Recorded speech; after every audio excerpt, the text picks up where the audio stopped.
Coming to you live from the shadow of the big house, it's IT for You. Tips and tricks on ITS tools, products, services, and more with your host, Gene Mackey.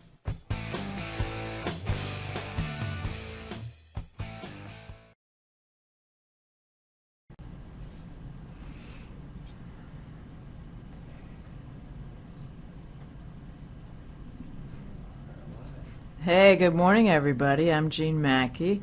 Welcome to IT for You. These are live interactive webinars brought to you by ITS. So, if you are having any audio or video problems during the live webinar, just let us know in the chat pod, and we can give you some tips if it's not on our end. If you are watching the YouTube caption version of this, look in the description field for a Google Doc with live links. And those of you who are here live, that's also in this little web links pod, if you would like that. If you do need an accommodation to participate, just let us know. What's coming up? Well, everybody's been hearing about Canvas, so Dave Nassar from our team is going to tell us what the buzz is all about. And that's a link where you can register. I'll also send that out later today.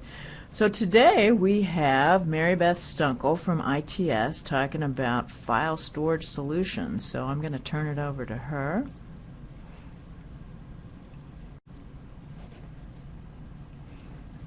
All right.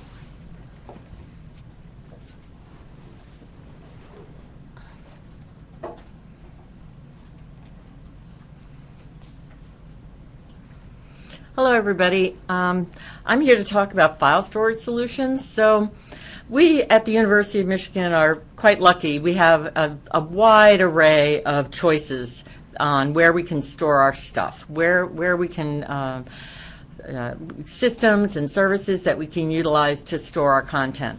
But oftentimes having too many things is as much of a problem as not having enough. So a lot of people are asking, well, just tell me where should I be storing my stuff? Don't tell me I have all these options. Just tell me what to do. So this presentation actually is intended to make you more familiar with some of the newer options, as well as recognizing that all of the options we have on campus to help you make that decision. It's also part of an effort that I'm working with other people in ITS on to develop a tool to be more helpful to people in deciding where to store their stuff. So right now, back on ITS's web documentation, document R1468, you see the link there, is a chart that summarizes all these different storage options shown on this page against several different criteria, about a half a dozen criteria. And there's a lot of good information there, but it's pretty dense, and you have to do a lot of reading to figure it out. So one of the things that we're trying to do is come up with a better, more easier tool to use. So this is part of that effort. So looking at the IT strategic plan, one of the things in here is sort of the principles that are followed in developing the IT strategy.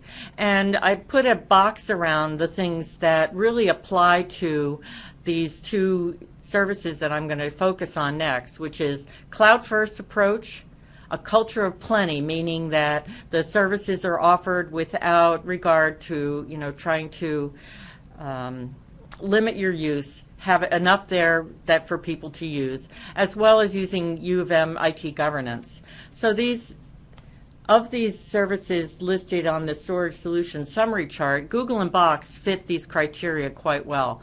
They are both cloud services. They are both Google now and Box. We're about to sign a contract for unlimited storage, so there's no constraints on how much you can store there. And we have a governance process in place to provide input from campus on the running of these services. So these two services are really in alignment with the strategic plan.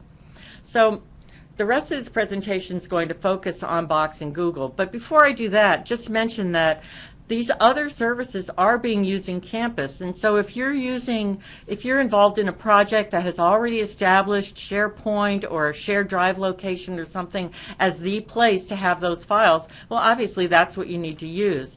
What I'm focusing on here is if you're at sort of a decision point where you're starting on a new project and you need to decide, oh, okay, this is a good opportunity to rethink where I store my stuff. Or if maybe you're talking about realigning the way you store your content, and you want to think about what are my alternatives now. I want to let you know what the strengths and weaknesses of these two services are so that you can better decide between them.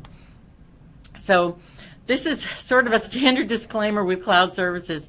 These things change constantly. They don't change like Microsoft Word does, like every 3 years or whatever, there's a giant shift. They change incrementally. It feels like daily. It's not daily, but it's very, very frequently. And so, Quick question. definition of cloud. Oh, okay. A quick definition of cloud. So cloud services are services that are provided to where the service, or in this case the storage content, is in the internet. It's not a service that external clouds are out in the internet. You hear about external clouds and internal clouds. External clouds are like Box and Google. We are using their services. We don't run them on campus. We run some things to be able to connect to them, but the content is actually stored out on the internet. The internal cloud is things like we run here, like My Server, My Storage, where you're not running it yourself, but it's in internal service. So in this case, I'm talking about external cloud services. So along with the disclaimer, these two services are always adding features. So I might say today that one of these services doesn't do something, and next week or next month it might do it. So, and then the other thing is that because they're constantly releasing new features and new interfaces, what you see in a screenshot or in a demo today may look different when you look again. So just beware that this is in an area of flux. Not to scare you to say that things are changing so much that you can't use them. In some ways, this incremental approach to change allows us to get used to things slowly instead of having a huge change all at once. So I'm focusing now on what these two services, Box and Google, have in common.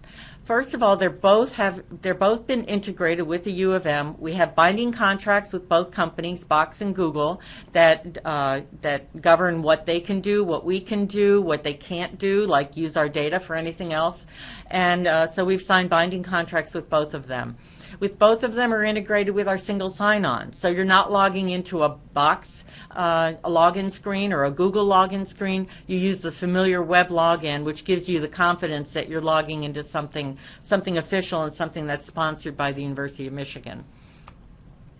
Both services offer access anywhere, anytime, any device. So they're in the cloud. You're not constrained by campus firewalls. They have apps available for the different mobile devices. They're open 24/7, so it really is ubiquitous access, which is a big change from a lot of the storage solutions that we've been used to. They both, as I said, Google today and Box soon has unlimited storage, and both of them accommodate large files. Box currently has a limit of 15 gigabytes, and they're constantly expanding that. Google has a limit of 5 terabytes per file. So you can really store large files, video or just large data sets, whatever, in these services. Both of them allow you to view files in a browser. These are actually, it looks like maybe I doubled the screenshot here, but these are actually two separate screenshots, one in Box and one in Google, of viewing the same file. So they both allow some pretty nice preview experiences so that you don't even have to have the application installed to be able to view files in the browser. They both have a wide array of partner apps or add-ons. So both Box and Google have sort of stores that you can find apps that do lots of different things.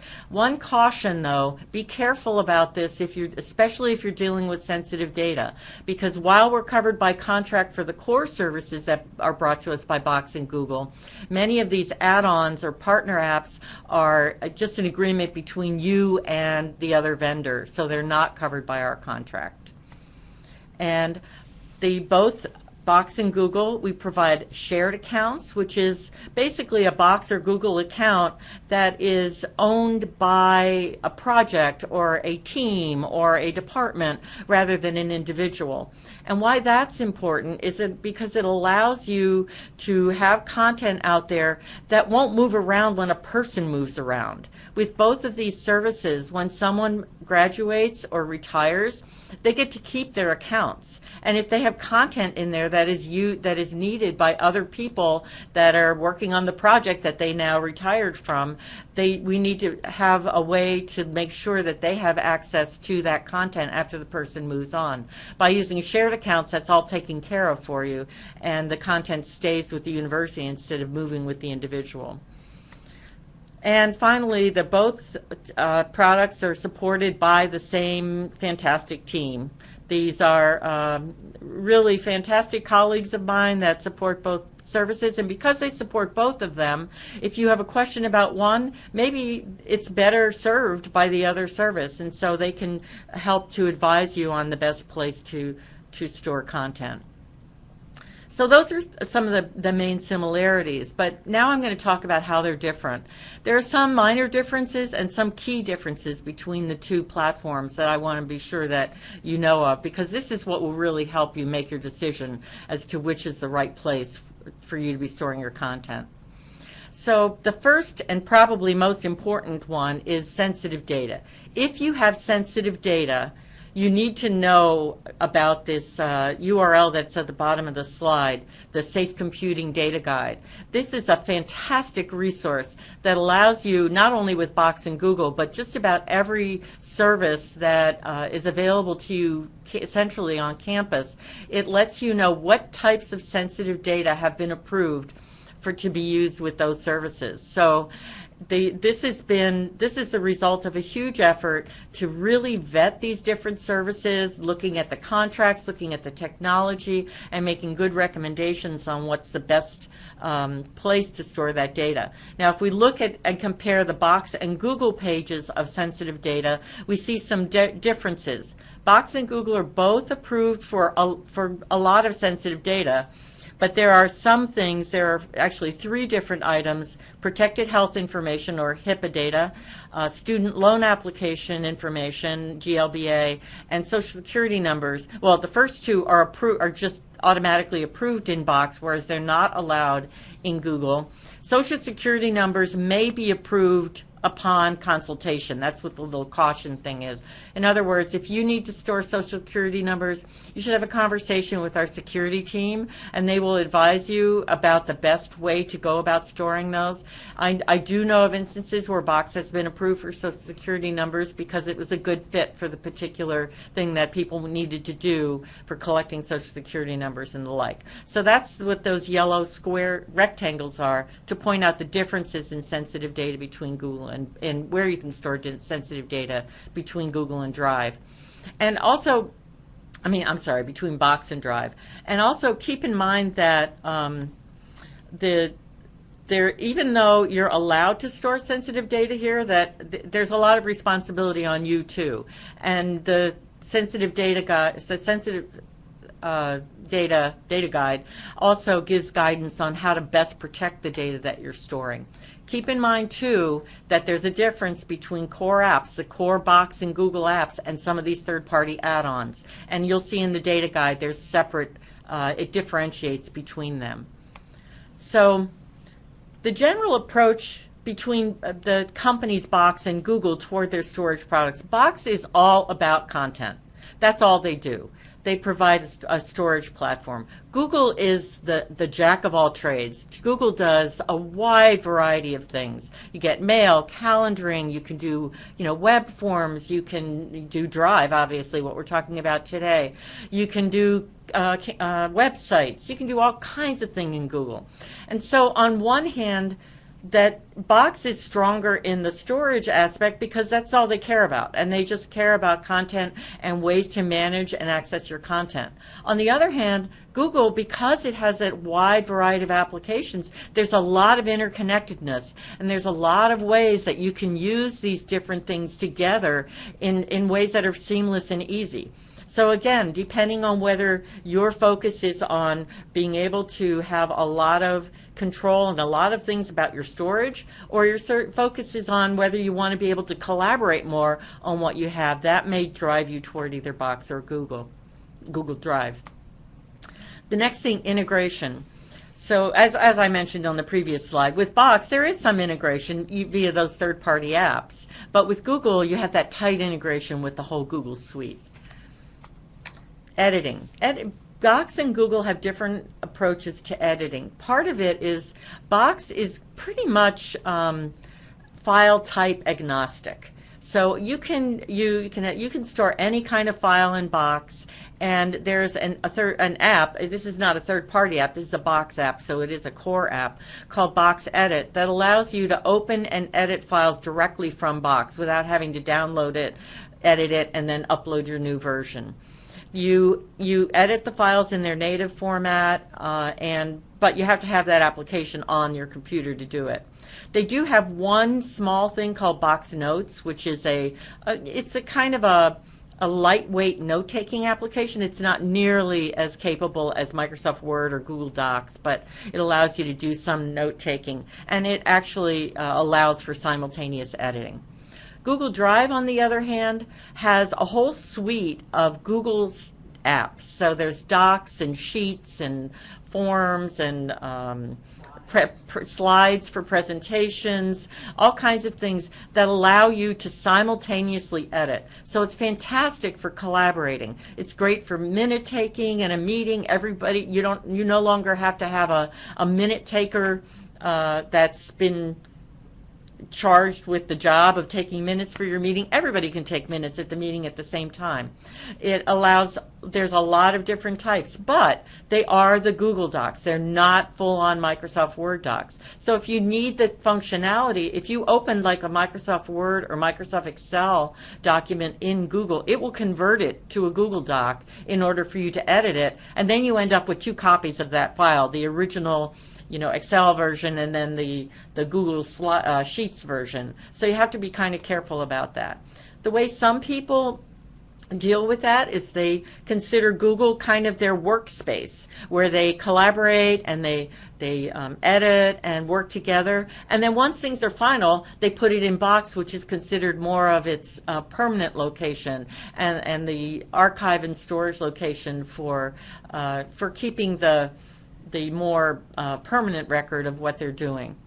One thing in Google Drive with especially Google Docs has a suggested editing feature, which is really nice. You can put it in suggestion mode, or if you have someone who only has comment access to a file, they can suggest changes, and then the person who has edit permissions can go in and either accept or refuse to or not accept those changes. So it's really nice. It kind of takes off of what Microsoft Word does with track changes, and only it's, in my opinion, much better.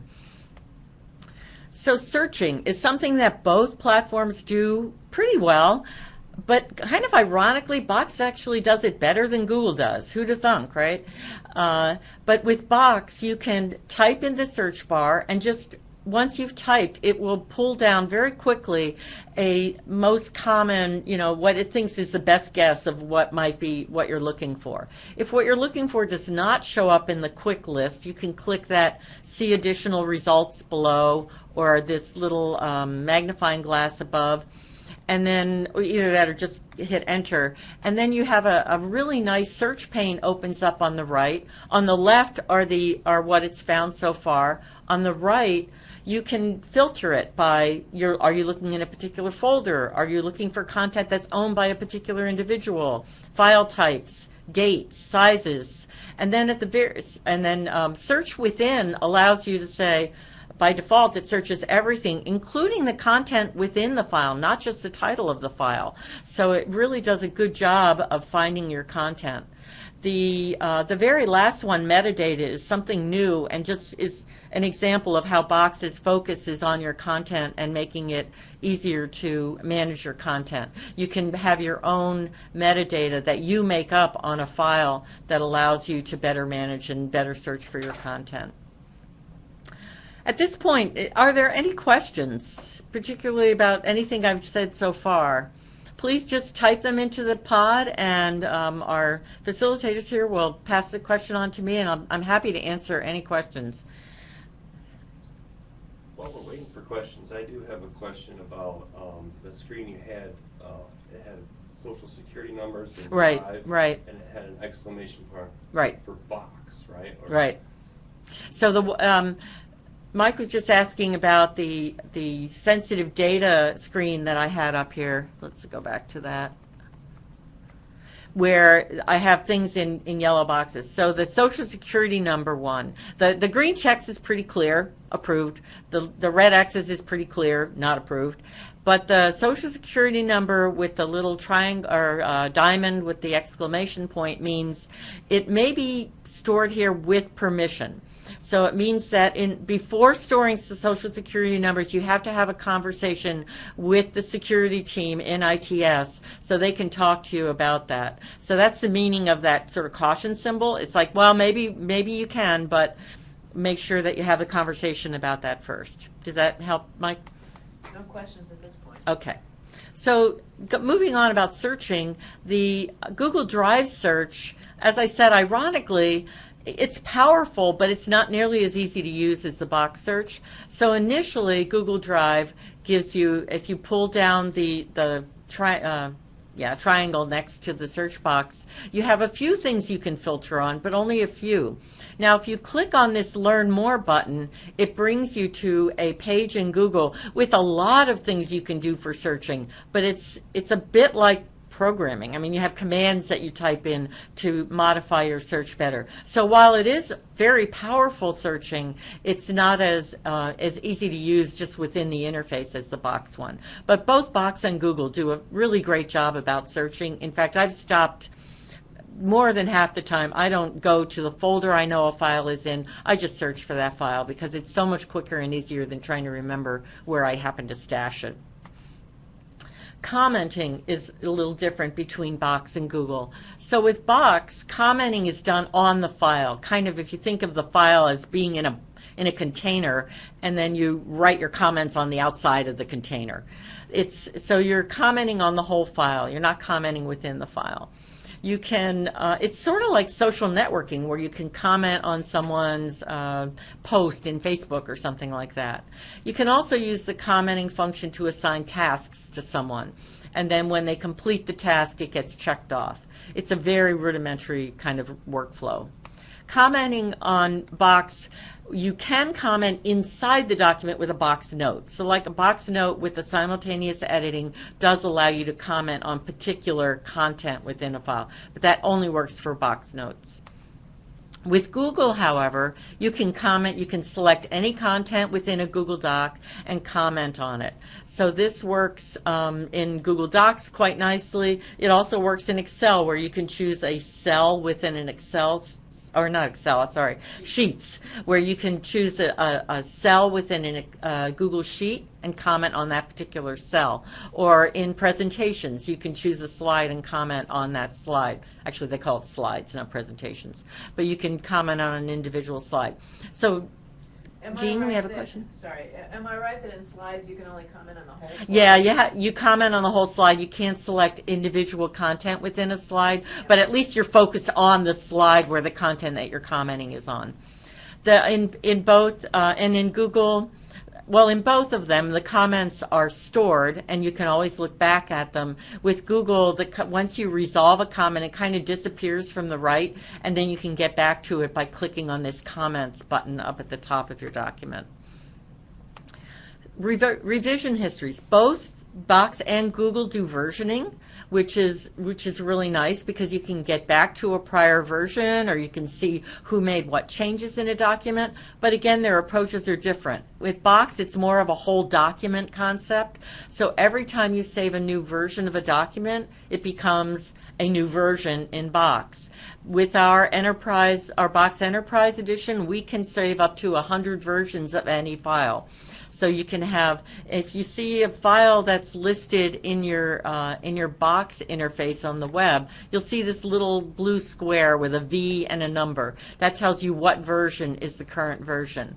Then if you click on that, it brings up this bigger dialog where you can scroll through the different versions, like I said, up to 100 of them, and you can make an old version the current version. So if you mess up on something and you save something that you made a mistake in and you want to get back to the prior one, you can just go back and make the prior version current. What that will do, in this for this screenshot, it will take version 3 and make it version 5. So it doesn't lose what you did in version 4, it just makes version 3 current, and then you can continue to work from there. That's in Box. In Google, the versioning is a little more incremental, sort of like their approach to commenting. It's more, you can see a revision history. It opens up a right pane with the revision history, and it'll show you like every little change that was made and who made it. So I don't know if one's better than the other. They're just different. And but both of them do allow you to see the changes and track the changes that have been made in your documents. File ownership. This is a very key difference between Box and Google. And it is actually one of the things that often drives people to use Box when they try to use Google. In Box, the owner is set to the owner of all the content, all of the files is set to the owner of the folder. And so if I create a folder and then I invite you to collaborate with me and you create new document within that folder, I still own it. That has implications, especially for when people move around. So if I own the content of a project and you're working on a project with me and then you leave the university because, well, you know, you won the lottery and who wants to hang around here? You're going to go someplace warm, right? But so the content will stay with me. So likewise with shared accounts, if the content is owned with a shared account, it doesn't matter who on the project put that content in there, it continues to be owned by the shared account. It feels, one of the constraints of the Box model is that you cannot assign permissions to individual files. Those permissions are only on the folder, and that frustrates people sometimes because I think, well, I just want to share this one file. What do you mean? I have to put it in a folder? Yeah, you do. And what that does in some ways is it forces you to be more organized, I think. You have to really think about your folder structure.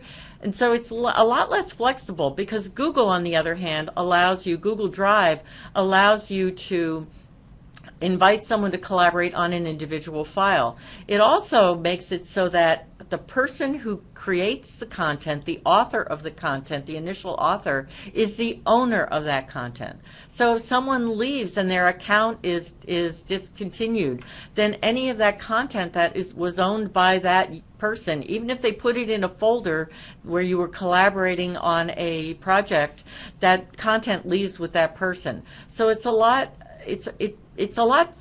more flexible, but in a sense a lot messier. So kind of, again, depending on what your needs are, you may find one model or the other more attractive to you. So the ownership is set by the folder owner in Box and on the individual file in Google Drive. Collaborators and permissions are on the folder in Box. They can be on the folder or the file in Drive. And the ownership and permission just stays with the folder in Box. It stays with the file. Even though the permissions, if you put a permission on a folder, that permission will be waterfall down to all the files in that folder. Ownership is not. So that's the one key difference. Speaking of permissions, there's slight differences in permission levels. Box gives you 7 different permission levels. Google gives you 3. So it's just a matter of, it's a little bit finer grained with Google, but I mean with Box than it is with Google Drive. But even so, Google Drive gives you a nice, it sort of contains a smaller set of permissions. So again, depending on what your needs are. Here it shows the different permission levels in Box and what they allow you to do. There's including an uploader permission where all they can do is upload content. Google doesn't really have that type of a functionality.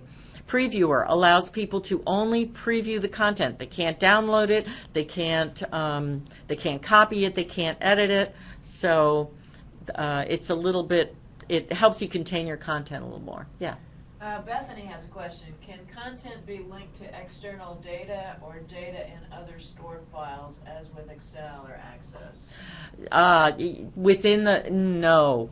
Now, not with Google, and with Box, well, you could do that with an Excel document stored in Box, although I would be careful about that. You may have to be syncing that content in order for that to work, in order to link those files, because the content, if you're using it directly from the web interface with Box, may not be able to manage those linkages the way it is when it's on your desktop. So I would feel pretty confident in saying it would work with that content if you have it synced to your desktop, but it may not work from the web interface. And Google really doesn't have that kind of functionality, the Google Drive apps.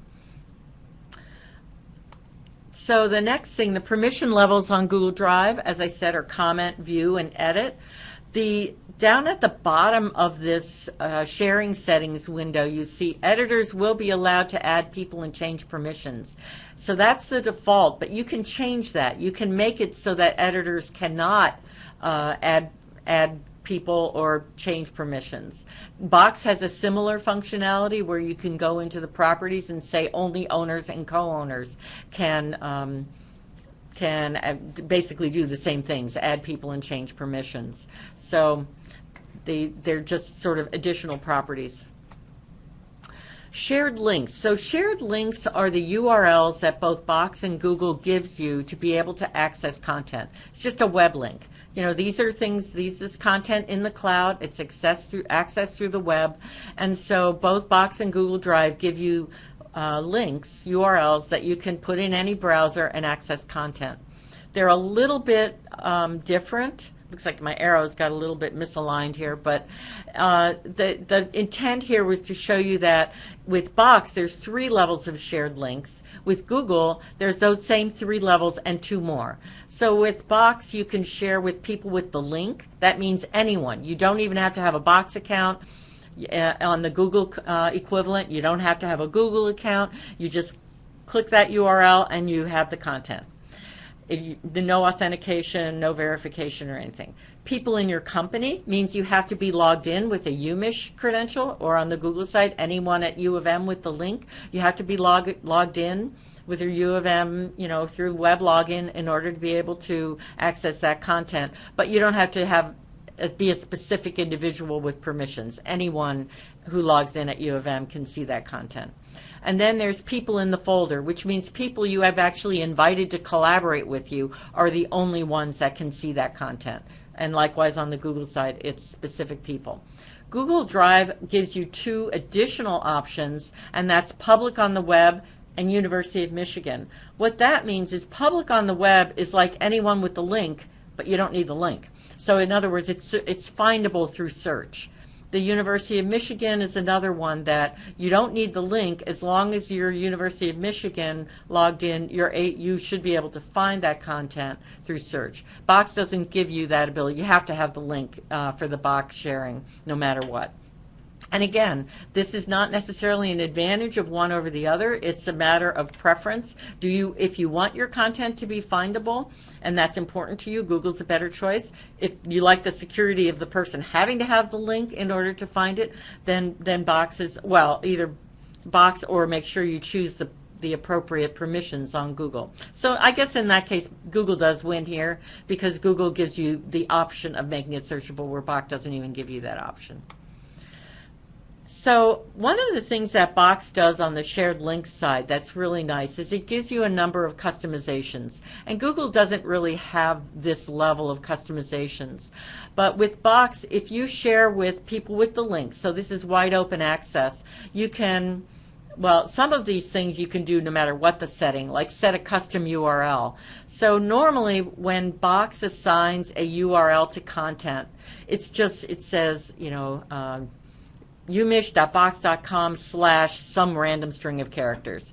But this allows you to make a friendly name that people can actually remember. So for example, I did that for this presentation, or the one on the screenshot. You can see it was an enriching scholarship presentation, and it's something that someone could remember and actually type in. Require a password. So even though you have the content open to anyone with the link, widely available, you can actually put a password on it, so someone has to, and maybe you would share that password through a different mechanism, so that it's a bit of a security by obscurity. It's not terrifically secure, but it just does give you another layer, another hoop to jump through to be able to access the content without having to specify who you want to be able to access that content. Set link expiration. This one's kind of nice. If you have content that is for a specific purpose, say you're sharing files for a meeting or a conference, and maybe those files are not needed, or they shouldn't be available after the event is over, you can set an expiration date on it so that at whatever time you choose, that link will no longer work. Someone going to that link will get a permission denied error because that link has expired. By default, links to Box content allow downloading, but you can go in here and by clicking on this allow downloading, you can click a checkbox or uncheck the checkbox that says allow downloading, preventing downloading. So that would allow you to share content but not allow them to keep their own copy of it. They have to go to the web. You might want to do this because it's content that gets revised frequently, and you want to make sure that every time someone goes to look at it, they're looking at the most recent version, not something they downloaded 3 months ago that no longer is current. And then the last one is direct link. If you do allow downloading, this will give you a URL that when someone clicks it, it just automatically starts a download instead of opening it in preview first. So this is a way that Box shows their sort of commitment to content, and that they have these additional options for shared links. While I'm on this screen, I'm going to mention something here. This embed allows you to get embed code that you can use on a website that allows you to actually just embed your content right into a website. We use that quite a bit on our Box webpage. So upload options is also different from Box and Google, and this is a bit of a hodgepodge. For both Box and Google, you can drag and drop from your desktop into the web browser to move content into Box or Google. Both of them have sync functionality. I think the sync functionality in Box is a little more straightforward than in Google, but it's there for both of those. You can selectively sync particular content, not have to sync everything, which with unlimited storage is a good thing. There's WebDAV support. If you're familiar with WebDAV, it's a core app in Box and it's a non-core add-on in Google. In Box, you can use FTP to move content into Box. It's a little geeky, right? But it does allow you to move large amounts of content more quickly than the other mechanisms allow you to do. And then the other aspect of uploading, that's on the things on the left side of the screen are all things that you can do to get your content up into these services. But on the other hand, sometimes you want other people to deliver their content directly to you. And Box offers a couple of options for that, including the ability to send an email attachment to a particular email address that will put that content directly into Box, and it also allows you to download an upload widget that gives you a little screen that you can say, find my file and upload it. So what I'm showing you here is just the top of a comparison chart that I've put together. So if you follow that link that's on the screen, you'll see a full page worth of comparisons, and really it just summarizes what I did in this presentation. And what I've done here is I've tried to highlight in box where I thought box kind of had highlight in blue where box had the edge, and highlight in red where Google had the edge. And so you might find that useful just sort of as a one place to look at the things that we talked about here. One thing I really want to mention here is, what about Dropbox and OneDrive? Dropbox is a consumer box-like thing that a lot of people really love. They've been using it for their personal stuff. They love to use it. They want to use it at work. But however, there's a big drawback to both of these things. OneDrive is Microsoft's cloud storage. U of M does not have a contract with either of these. If you put your content in these, you're doing it at your own risk. There's no protections via contract. They have not been evaluated by our security office for using with sensitive data. In fact, they're basically not allowed for any sensitive data, and they're not even recommended for U of M data. So really, university content, if you want to have them in a cloud service, they should be in one of the campus services of Box or Google, not in Dropbox or OneDrive. So these last few slides that I'm going to zip through in about half a minute are just some ideas about how you can use these things together. I have projects where I have some stuff in Box and some stuff in Google, and I make use of the bookmarks in Box to point to the folder in Google where I have sort of corresponding content in Google. And then this is just an example of those bookmarks. Another thing you can do is use a Google site. And when you have access to this application, you can see I have the URL here for this site, where I actually demoed a number of the ways you can use a Google site to put both your content from Box and your content from Google together in a single Google site to be able to access them both from a single location. So you can look at that. You can actually download this as a template and use it as a way to develop your own site. Again, here's the URL for the presentation and the comparison chart. And if you have any more questions, I think we have a few minutes for some questions.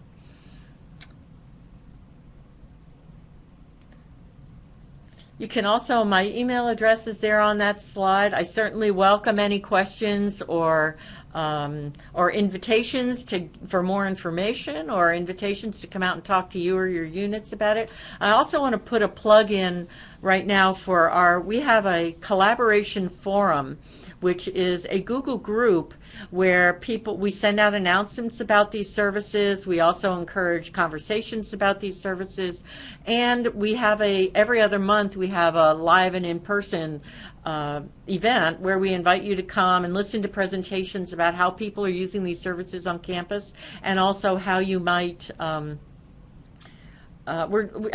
use them better. We're doing a training on mail next time. So I didn't put a link to that here. I did. All right. Jean was ahead of me and put a link to that for me. And so I invite you to join the forum and come to our event in July. And thank you very much for the opportunity. You might want to sit over there in case there's questions. Oh, okay. So far. Oops. All right. Very cool. Yeah, let me get back here. Stop sharing. Okay. Get back to my little PowerPoint. Great. That was truly chock full of useful information. So we're going to put this YouTube. This will be up on YouTube, caption versioned in a couple of days, and you can sign up for announcements and blah blah blah. Thanks for your time. We're going to stop recording, and please stick around to give us some feedback in the polls.